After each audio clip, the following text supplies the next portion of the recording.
Bueno, vamos a ir comenzando, como siempre, por respeto a los que están, y los otros quizás están trabajando todavía.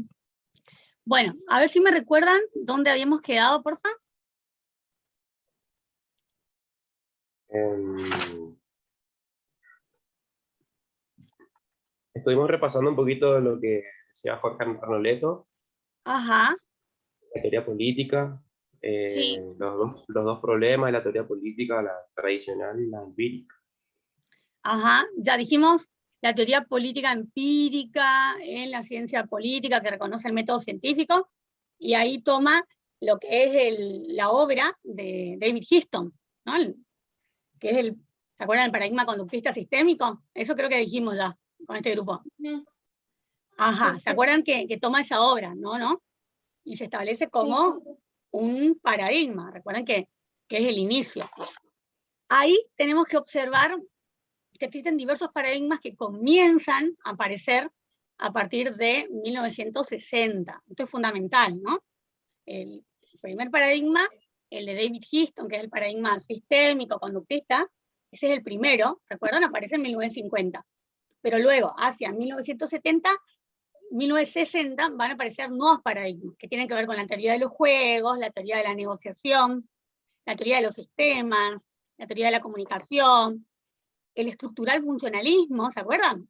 Que es el segundo gran paradigma de la ciencia política, el paradigma estructural funcionalista de Almond y Powell, y también los modelos de equilibrio. Entonces, repito, los paradigmas que van a aparecer a partir de 1960 son el paradigma de la teoría de los juegos, el paradigma de la teoría de la negociación, paradigma de teoría de los sistemas, paradigma de teoría de la comunicación, la teoría estructural funcionalista y el paradigma modelos de equilibrio. Esos son los nuevos paradigmas que aparecen luego del primero de David Houston a partir de 1960.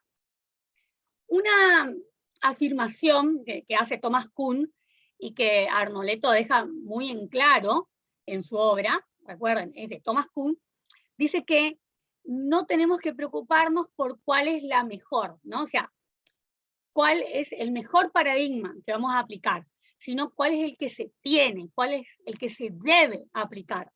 Eso dice Thomas Kuhn, y Arnoletto dice, bueno, Kuhn es muy enfático en esta frase.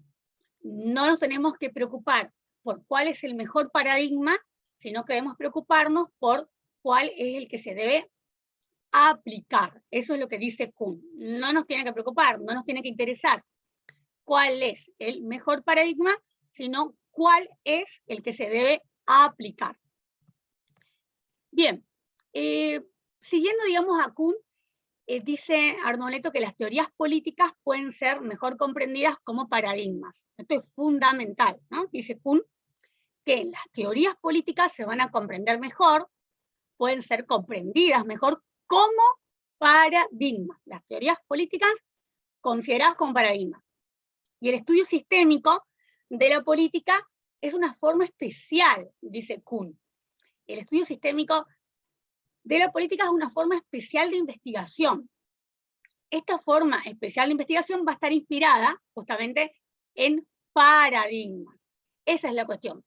Y toma el ejemplo, Arnoletto, pensando en el primer teórico político de la Edad Moderna, que justamente se destacó por ser teórico político y no por ser filósofo político, y él dice, en ese momento, no lo voy a nombrar, a ver si ustedes lo pueden nombrar, ese primer teórico político de la Edad Moderna dijo que es necesario establecer un paradigma.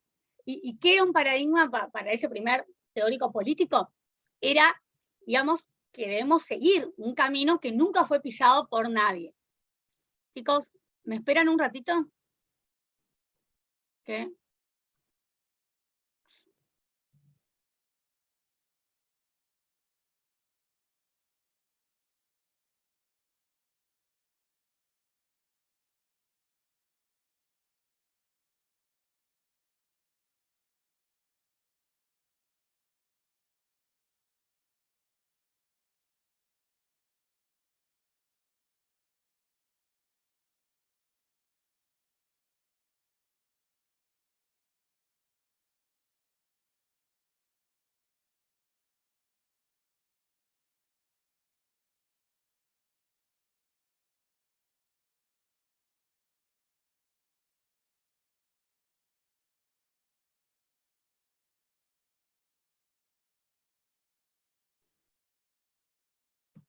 Listo, volví. Bueno, entonces, ¿qué decía Kuhn? Que las teorías van a ser mejor comprendidas como paradigmas, ¿sí? ¿Por qué? Porque eso es fundamental en el estudio científico de la investigación, ¿no? La política considerada como una forma especial de investigación. Y ahí toma a este teórico político de la Edad Moderna, que es el primero. ¿Quién es ese teórico político? El primero que hace referencia bueno, es decir, tenemos un paradigma, se puede establecer un paradigma que es un camino, ¿no? He decidido seguir un camino que nunca fue pisado por nadie, dijo este teórico político. Y eso es una teoría, eso de he decidido seguir un camino que nunca fue pisado por nadie, es una teoría. ¿Quién fue el primer teórico político de la modernidad? Hobbes, ¿puede ser? Antes de Hobbes. Hobbes fue el segundo, pero Hobbes fue teórico político y filósofo político. ¿A quién se considera el padre? ¿Cómo? Rousseau, ¿puede ser? Antes. ¿A quién se considera el padre de la ciencia política? No de la política, de la ciencia política. Maquiavelo.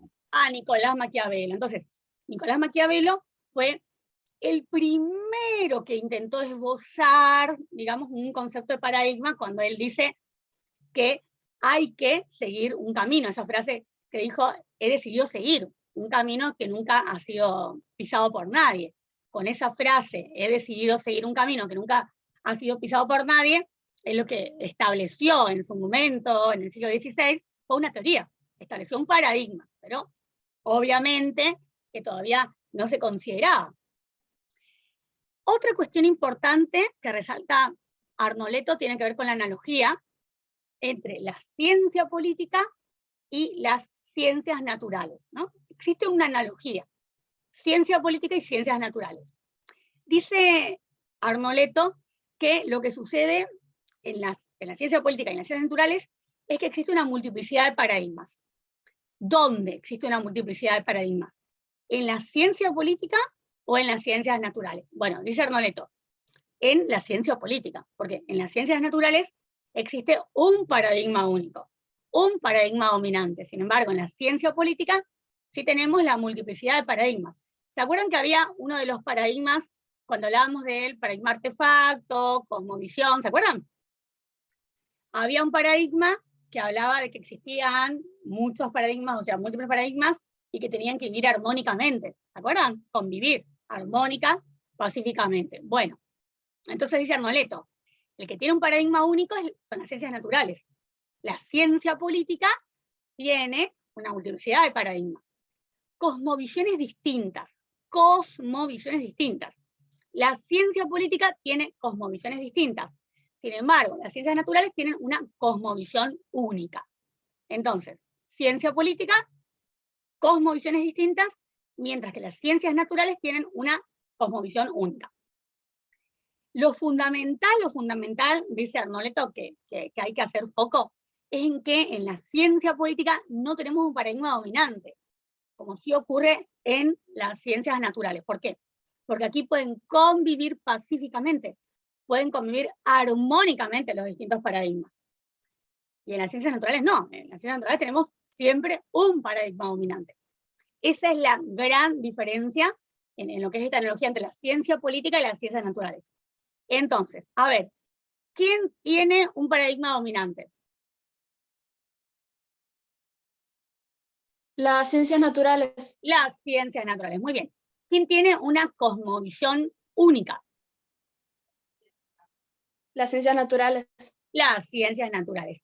¿Y quién dice que pueden convivir armónicamente, pacíficamente los paradigmas? En la ciencia política. La porque no existe un paradigma dominante.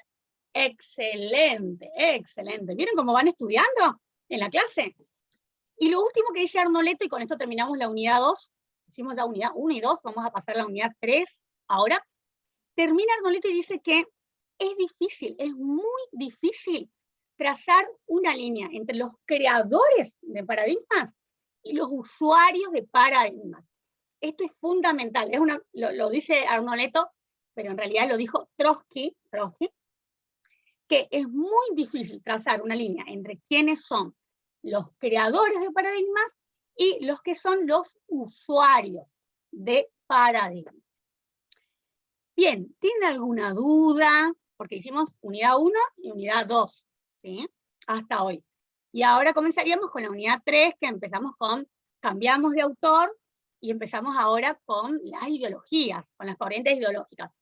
Entonces, si a alguno le quedó alguna duda de lo que hemos venido desarrollando, pueden preguntar, o vamos a, comenzamos con la unidad 3. Hoy está un poquito, se conectaron un poquito hoy.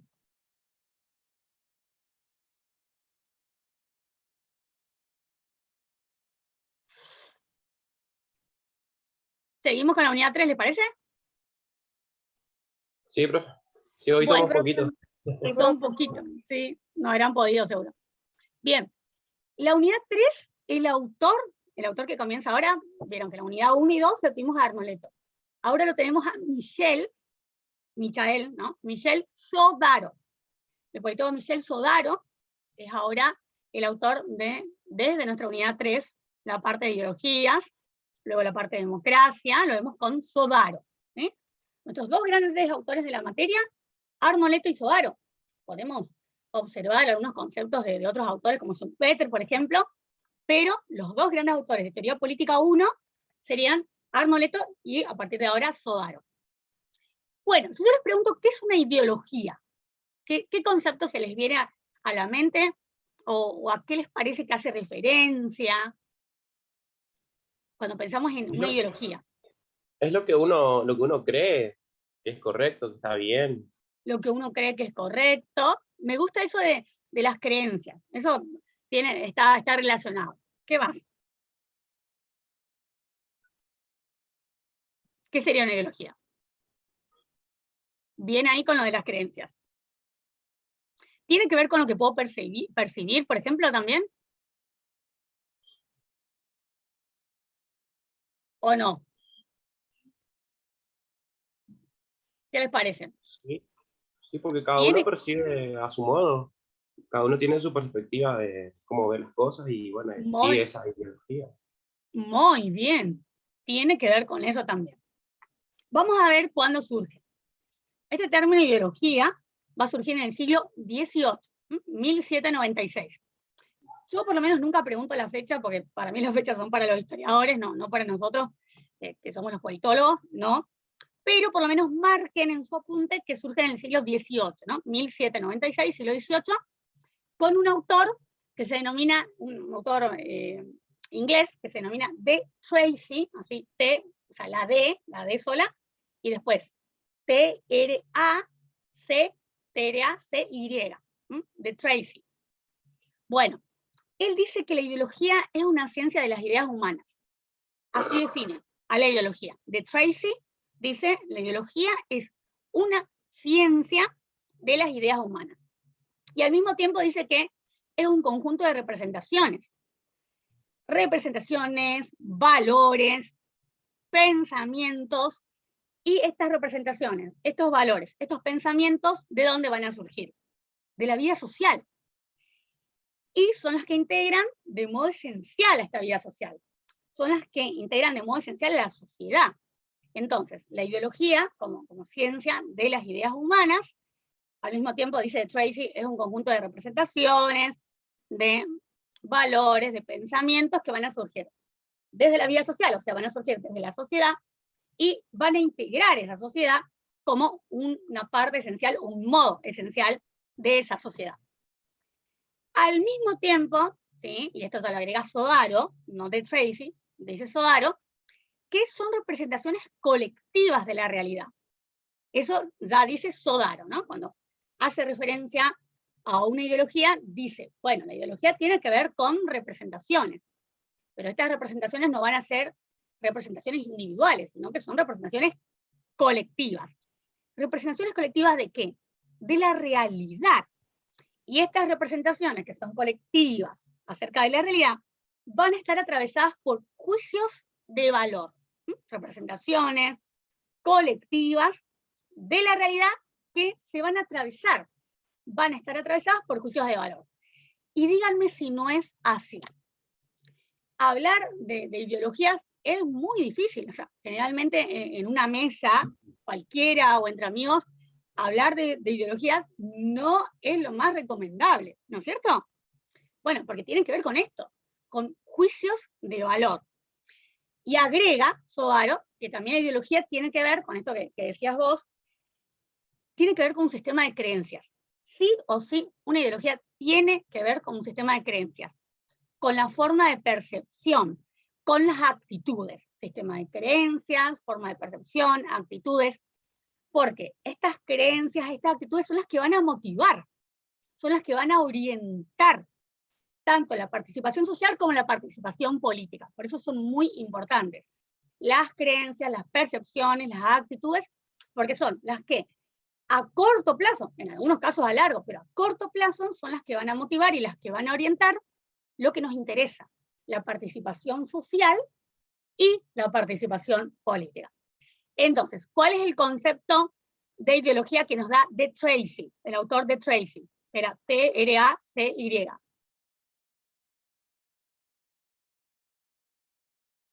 ¿Cuál es el concepto de ideología que nos da este autor? Que es una ciencia de las ideas humanas, un conjunto de representaciones, valores y pensamientos que surgen en la vida social e integran la sociedad, que son parte esenciales. Excelente, excelente. ¿Y Sodaro qué le agrega? Lo del sistema de creencias, las representaciones colectivas de la realidad, ¿sí? Es como que lo que hace Sodaro es complementar, porque en ningún momento se trata de conceptos contradictorios entre sí. Eso es lo que tiene que quedar bien claro, ¿no? No son conceptos contradictorios, el de Tracy y el de Sodaro, sino que son conceptos complementarios. Eso me gusta preguntar en la mesa, porque no sé por qué se entiende, cuando les pregunto, si son conceptos contradictorios el de Tracy y el de Sodaro, o son complementarios. Y en la mesa me dicen, son contradictorios. No, no son conceptos contradictorios, son conceptos complementarios, porque Sodaro lo que hace luego es integrar, complementar ese concepto que nos dio de Tracy en el siglo XVIII. Bien, ahora árdense como un cuadrito. Vamos a ver cuáles son las grandes corrientes ideológicas. Son dos, el iluminismo y los totalitarismos. Dentro del iluminismo, vamos a ver las ideologías políticas que se ubican dentro del iluminismo, y dentro de los totalitarismos, las otras ideologías políticas. Por eso son las grandes corrientes ideológicas. ¿Cómo se dividen? En iluminismo y en totalitarismo. ¿Sí? Esa es otra pregunta de examen que suelen quedar un poquito ahí. ¿Qué me está preguntando? ¿De dónde salió el iluminismo, el totalitarismo? Son las corrientes ideológicas que van a agrupar a las diferentes ideologías políticas que vamos a estudiar y que son las conocidas y aceptadas. Iluminismo y totalitarismo. Bien, ¿a quiénes vamos a ubicar dentro del iluminismo? Al liberalismo, al socialismo y al anarquismo. Entonces, dentro del iluminismo, liberalismo, socialismo, anarquismo. Esto entre el siglo XVIII y siglo XIX. Luego tenemos los totalitarismos, y ahí vamos a encontrar el fascismo, el nazismo y el comunismo estalinista. Entonces, dentro de los totalitarismos que son propios del siglo XX, tenemos el fascismo, el nazismo y el comunismo estalinista. ¿Se comprendió cuáles son las corrientes ideológicas? A ver, las dos grandes corrientes ideológicas. Sí, profe. Sí, profe. A ver, ¿cuáles son? Iluminismo y totalitarismo. Muy bien. Dentro del iluminismo, ¿quién tenemos? Liberalismo, socialismo y anarquismo. Muy bien. ¿Y dentro de los totalitarismos? Fascismo, nazismo y el comunismo de Stalin. Muy bien, muy bien. Me encanta cómo toman apuntes. Bien, bien, bien, bien. Seguimos entonces. Vamos a comenzar con qué es el iluminismo, ¿no? Para decir por qué el iluminismo es una gran corriente ideológica y por qué dentro del iluminismo voy a ubicar al liberalismo, al socialismo, al anarquismo. Bueno, dice Sodaro que la razón es capaz de generar cambios económicos, políticos y sociales. Y así comienza el iluminismo, centrándose en la razón. El iluminismo centrándose en la importancia de la razón, porque la razón es la que es capaz de generar estos cambios económicos, sociales y políticos. Entonces, el iluminismo se va a centrar en la razón. ¿Cuál es el contexto histórico-político que nos interesa del iluminismo?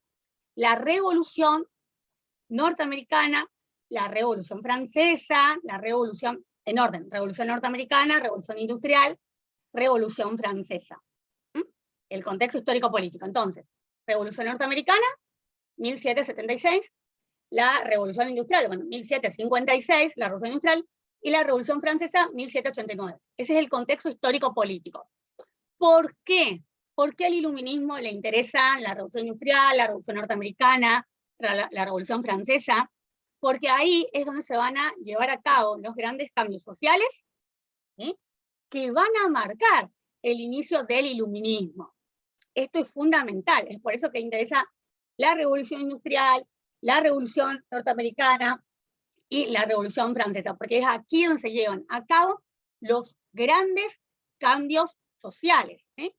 Recuerden que nosotros tomamos de la Revolución norteamericana, de la Revolución francesa, su ideología, su paradigma, el tipo de derecho, ¿recuerdan esas cuestiones, no?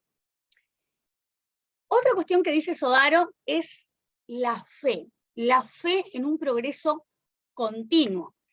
Y eso de la fe en un progreso continuo tiene que ver con el positivismo, con la idea de libertad, después la igualdad, ¿no?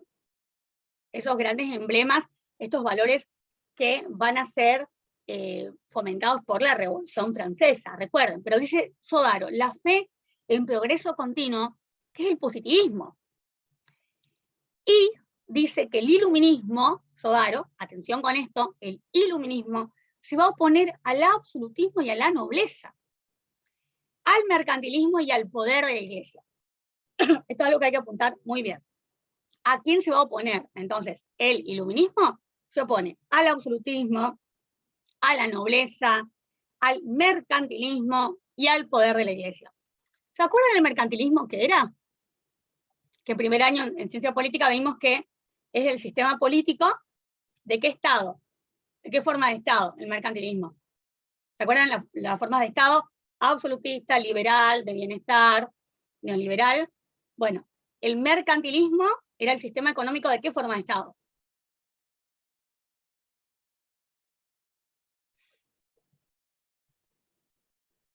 Del Estado absolutista, del Estado liberal, del Estado de bienestar.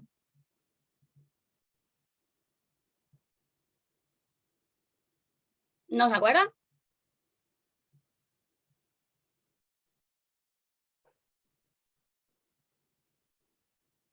No, profe, no me acuerdo. Era el sistema económico del Estado absolutista. Del Estado absolutista, ese primer modelo de Estado, que consistía en acumular oro y plata. ¿Se acuerdan? Todos los estados absolutistas, los monarcas absolutistas, acumulaban metales preciosos, acumulaban oro y plata y eran mercantilistas. Sí o sí, los estados absolutistas eran mercantilistas.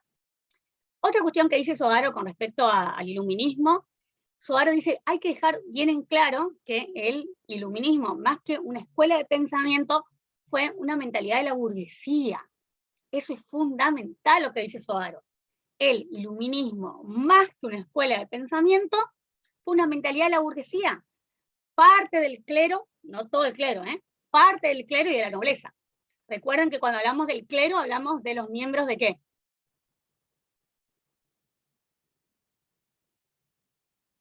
El clero, me refiero a quién, los miembros de qué institución.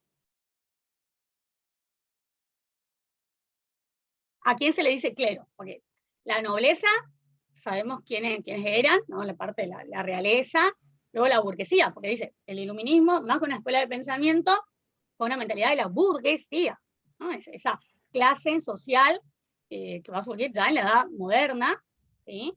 Que va a ser como una especie de clase media, ¿se acuerdan? Los artesanos, los comerciantes, una clase que se quiere acomodar, los burgueses, se quieren acomodar con la clase alta, ¿se acuerdan? Y el clero eran los miembros de la Iglesia. ¿Quiénes son los teóricos? Los teóricos más importantes del iluminismo. Son Voltaire, para él era muy importante la igualdad ante la ley y las libertades. Para Voltaire, muy importante la igualdad ante la ley y las libertades. Luego, otro teórico del iluminismo es Montesquieu, ¿no? Que él se dedicó a hacer la división de los tres poderes. ¿Se acuerdan que primero tenemos a Locke y luego lo tenemos a Montesquieu, que se va a dedicar a especificar, a realizar, adjudicar cuál es la función de estos tres poderes? Y luego tenemos a Rousseau, que hoy lo habían mencionado, uno de los compañeros lo mencionó a Rousseau, con su concepto de soberanía popular. Entonces, estos son los teóricos del iluminismo: Voltaire, Montesquieu y Rousseau. A ver, ¿qué tendrán en común los tres? Voltaire, ¿no? Voltaire, Montesquieu, Rousseau. Justamente los tres eran, ¿qué? Franceses. La casualidad, los tres son franceses. Así como Hobbes y Locke eran ingleses, Voltaire, Montesquieu y Rousseau, franceses. Entonces, a Voltaire, ¿qué le interesó? La igualdad ante la ley, las libertades. A Montesquieu, adjudicar cuáles son las funciones de estos tres poderes. Y a Rousseau, la soberanía popular. Los monarcas ilustrados en esta época, que van a tener un protagonismo importante: Pedro I de Rusia, por ejemplo, Pedro I de Rusia, Pedro I de Rusia, que era un monarca ilustrado, Carlos III de España, Luis XIV de Francia, eran estos monarcas ilustrados, ¿no? Pedro I de Rusia, Carlos III de España y Luis XIV de Francia. Otra cuestión que se da dentro del iluminismo es la fisiocracia, ¿no? Que también fue un sistema económico. Este sistema económico, que fue la fisiocracia, que se da después del mercantilismo, en el mercantilismo... No, profe. ¿Cómo? ¿Se puede repetir de nuevo el sistema económico? Sí, el sistema económico que se va a dar también dentro de la época del iluminismo es la fisiocracia. Fisio, así con S, cracia. Fisiocracia. ¿Qué es la fisiocracia? Es el sistema económico en donde la base de la riqueza es la tierra. Así como en el mercantilismo, la base de la riqueza eran los metales preciosos, el oro, la plata. Ahora aquí, en la fisiocracia, que se da en el contexto del iluminismo, la base de la riqueza es la tierra. O sea, si tengo tierras, no importa si tengo oro o plata, si tengo tierras soy rico, porque la base de la riqueza es la tierra para los fisiócratas. Bien, y vamos a comenzar con el liberalismo, ¿no? ¿El liberalismo dónde lo encontramos? ¿En qué corriente ideológica? A ver, no me acuerdo. ¿Dentro del totalitarismo, el liberalismo? Iluminismo. ¿Seguro? ¿Seguro? A ver. ¿El liberalismo dónde está? En la corriente del iluminismo. Muy bien, así, sin dudar. El liberalismo dentro del iluminismo, no dentro de los totalitarismos, porque los totalitarismos son propios del siglo XX, esa cuestión también. Entonces en la mesa, ustedes me tienen que decir, no, profe, no puede ser del totalitarismo, de la corriente del totalitarismo, porque los totalitarismos son propios del siglo XX, y al liberalismo ya lo vamos a ubicar dentro de lo que es el siglo XVII, ¿sí?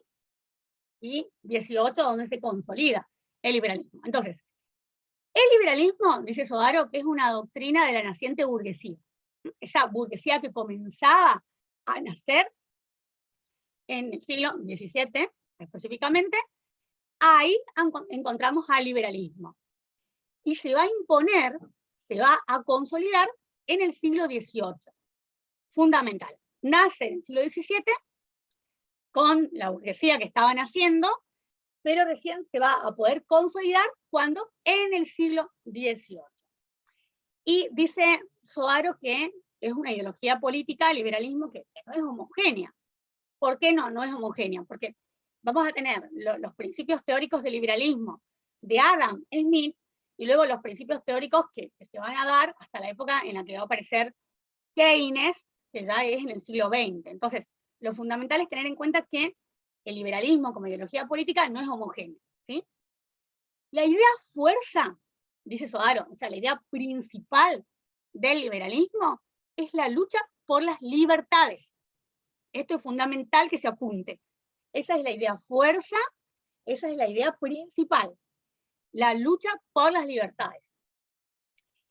Para Adam Smith, que es el autor de la obra Riqueza de las Naciones del año 1776, en esa obra, Riqueza de las Naciones del año 1776, se esboza por primera vez cuáles van a ser los principios teóricos del liberalismo.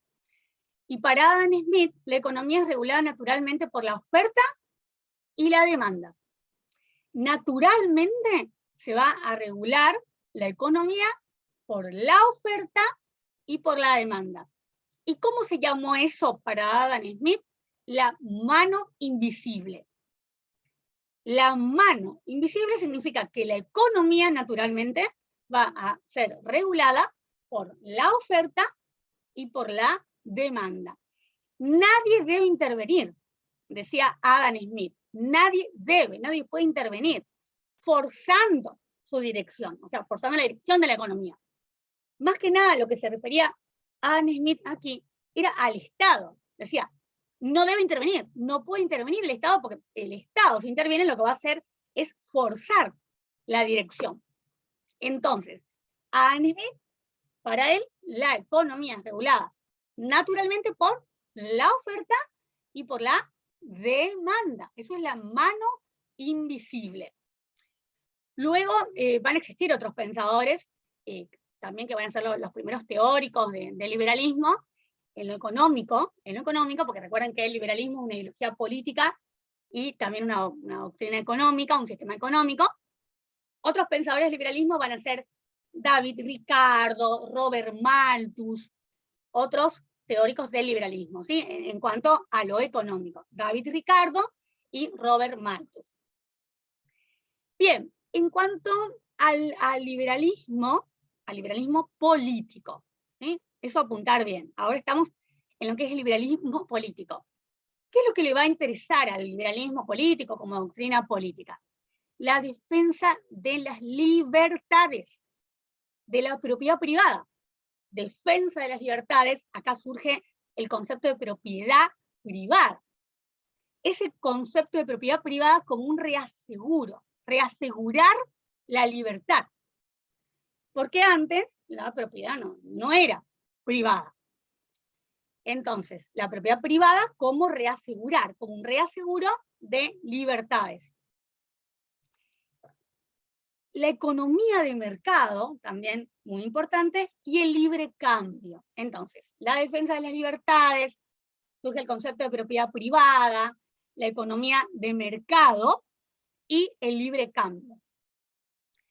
Lo que deja muy en claro Sodaro, cuando hace referencia al liberalismo político, al liberalismo como doctrina política, es que los individuos preceden al Estado. Los individuos son los que preceden, son anteriores al Estado.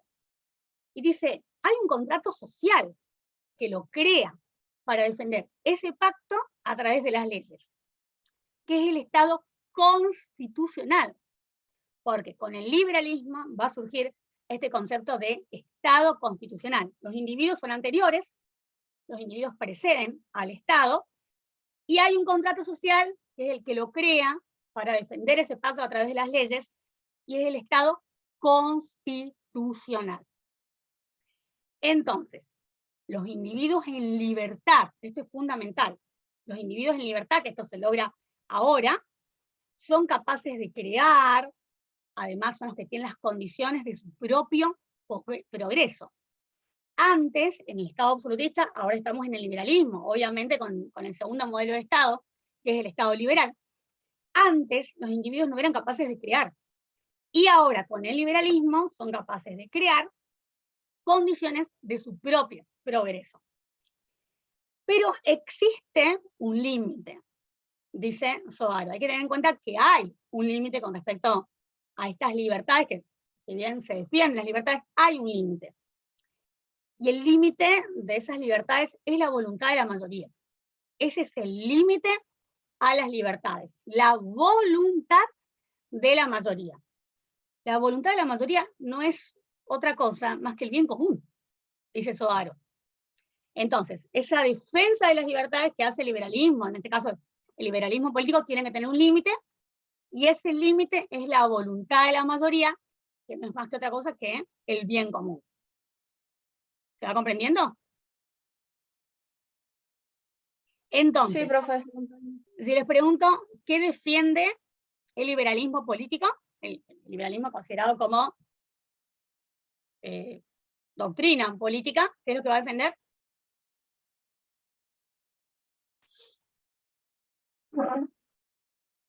Las libertades, ¿se acuerdan?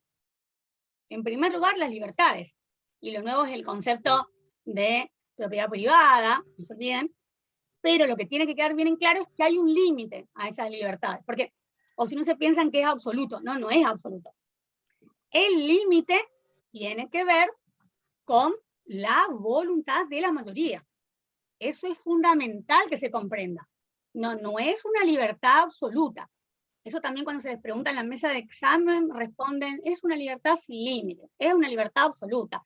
Eso es lo que vino a garantizar el liberalismo. No, no es así. El límite es la voluntad de la mayoría, que luego se va a reflejar en el bien común. Bueno, nos queda 1 minuto 30. Estamos en la unidad 3. Recuerden, en la unidad 3 ya comenzamos con ideologías, marcamos las 2 grandes corrientes ideológicas, iluminismo y totalitarismo. Chicos, yo pregunté el tema de los sábados, y no se puede los sábados porque es el día que tienen los de distancia, los que cursan los sábados. Así que tenemos que seguir viendo qué otro día podemos agregar que sea en la semana. A mí me parece que el horario nocturno es lo mejor, pero tenemos que ver con mis alumnos del Dorado, que tienen un horario ahí que llegan un poquito más tarde. Así que vamos a seguir pensando en la semana qué otro día podemos agregar. Ustedes tiren horarios, ¿sí? Sobre todo los que están más complicaditos con el horario. Entonces, quedamos para el martes que viene, liberalismo político. Estamos viendo cuáles son los principios teóricos fundantes del liberalismo político, el liberalismo considerado como doctrina política. ¿Sí? Muchísimas gracias por estar siempre. Sé quieren estar siempre, y bueno, los que no pueden, obviamente se entiende que es por razones laborales y se complica esto de lo sincrónico. Cualquier duda, tenemos el grupito del WhatsApp, no se olviden, y bueno, a seguir pensando qué día podemos agregar. Gracias, chicos. Chao, profe. Linda semana. Nos vemos. Chao, chao.